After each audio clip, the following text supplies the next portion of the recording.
Praise be Jesus and Mary. Now and forever. Today we honor martyrs. It is the memorial of Saint Cecilia, and the first reading is spoken to us of martyrs who suffered before Christ.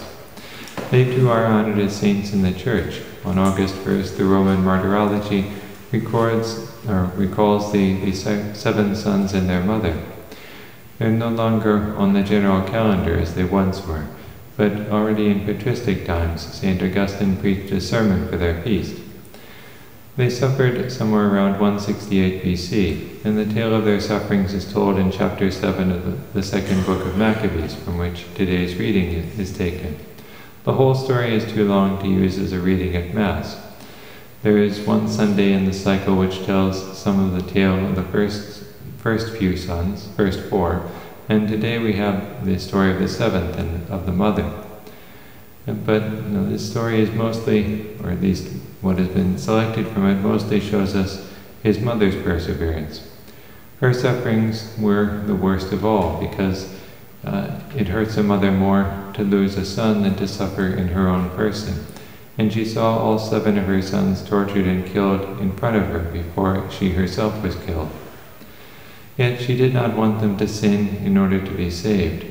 When the king appealed to her to speak to her last son, she did assert her maternal rights as the king hoped, but she did not make use of them to exhort him to avoid death, but to avoid offending God.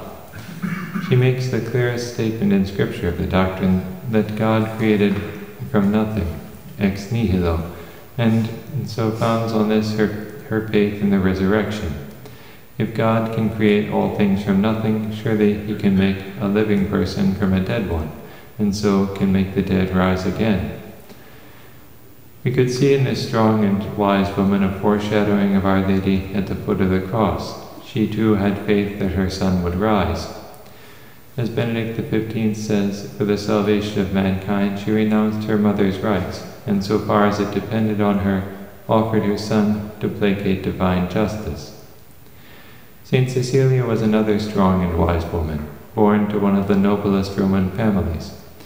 Her parents arranged a marriage for her with the pagan Valerian.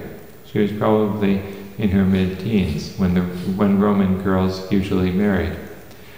The acts of her martyrdom say that she sang for Christ in her heart, sang to Christ in her heart during the wedding celebration. This statement was used in the liturgy starting in the 8th century and led to her becoming the patroness of sacred music. When the couple was finally alone in the bedroom on the wedding night, Saint Cecilia told him her secret. She had an angel as the guardian of her virginity, for she had made a vow. If Valerian violated her virginity, he would face the angel's wrath, but if he respected it, he would have the angel's love and blessings. Valerian asked to see this angel as proof, and then he would believe. But Saint Cecilia told him that he had to be purified to see the angel. He had to go to an old man living outside the city, so he did. This man turned out to be none other than Pope St. Urban I, hiding in the area of the catacombs on the Via Appia. Moved by his grace, Valerian was quickly instructed and purified by baptism, and when he returned he saw and heard the angel. Thus the Virgin Saint Cecilia became a spiritual mother. Valerian loved his brother dearly and wanted him too to be saved by becoming a Christian. And so he was. And then these 2 brothers began speaking to others about the faith. This was in the year 230, when it was still punishable by death to be a Christian. The 2 brothers were therefore denounced or accused and brought before the prefect of Rome. There they confessed to being Christians and were executed by the sword, by beheading. However, in the process of their arrest and trial, the 2 brothers converted Maximus, one of the prefect's subordinates. He too was condemned and was killed by being beaten in the head with leaded whips, that is, whips that had lead weights in them. It wouldn't be long before they came for Cecilia, so she gave her large house to the church, which later turned it into a place of worship. She wore a robe of gold and silk when she was brought before the prefect. Since she refused to deny Christ and sacrifice to idols, she was condemned to death. However, to avoid embarrassing so noble a family by a public execution, the prefect ordered her to be killed by locking her in the steam bath of her palace and heating it intensely until she died. By God's mercy, she survived that, and so an executioner was sent to behead her in her home. But after he had struck the 3 blows allowed by law, her head was not completely severed.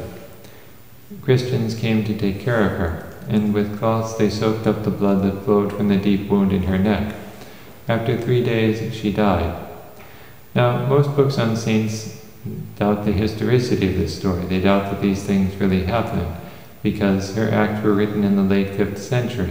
If around 250 years passed since the time she died, there was plenty of time for exaggerations and for additions to her story to make it more interesting. But sometimes sometimes it's proven that the critics have been too skeptical. Take the case of Saint Cassian of Imola. He was a teacher at the beginning of the 4th century. A century later, the poet Prudentius told his story. He was sentenced to be killed by his students, who stabbed him with the iron styluses that they used to write with. In the 1960s, even Catholic authors were writing this off as the fruit of the poet's imagination. Then on May 13, 2003, the saint's relics underwent a forensic examination. His skull is in fragments now, but on the edge of one of the fragments is a hole that matches the shape and size of a stylus, or the point of a stylus, rather. Also in the case of St. Cecilia and her companions, it is the relics that confirm the reliability of the traditional story of her martyrdom. First of all, even though her acts were written some 250 years after her death, they could well have used written sources that were much closer to them, much closer in time to the event, and that have not survived to this day. Her relics were examined twice. The first time was in 821, when Pope Paschal I transferred her relics from the catacombs to the church built on the site of her house in the city. She was incorrupt, clad in a robe of gold and silk, as the Acts said, and at her feet were the linen cloths that soaked up her blood. The relics of her companions in martyrdom were also transferred to the Church of St. Cecilia.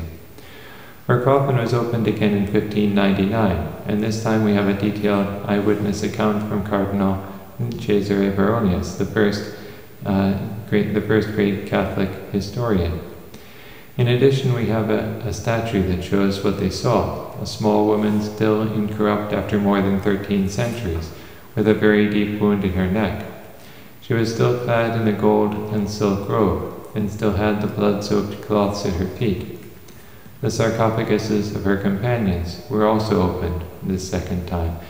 There were 2 remarkably similar skeletons, as one might expect for brothers, and one of these was missing the head, as you would expect if someone had been beheaded.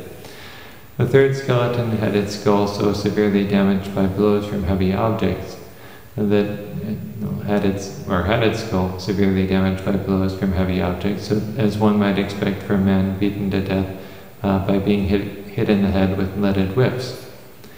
As Warren Keough points out, the critics usually only consider the acts and how late they were written, and don't consider the reports of the examination of the relics, or if they do consider them, they don't take them seriously, but without really giving any convincing argument for dismissing them.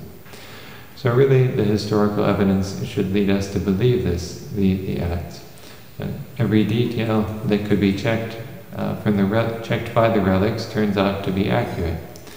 Certainly it's possible that the author of the Acts was inaccurate in some other detail that we can't check, but he wouldn't have known what we would be able to check and what we wouldn't be able to check. So if he gets 100% in what we can check, we can expect him to be pretty reliable in the rest. And even if there was nothing else, the incorrupt body found in 1599 bears witness to St. Cecilia's extraordinary sanctity and to the way that she died. So we can generally trust this story of a young woman whose consecration to Christ as a virgin made her a martyr and the spiritual mother of other martyrs. Praised be Jesus and Mary.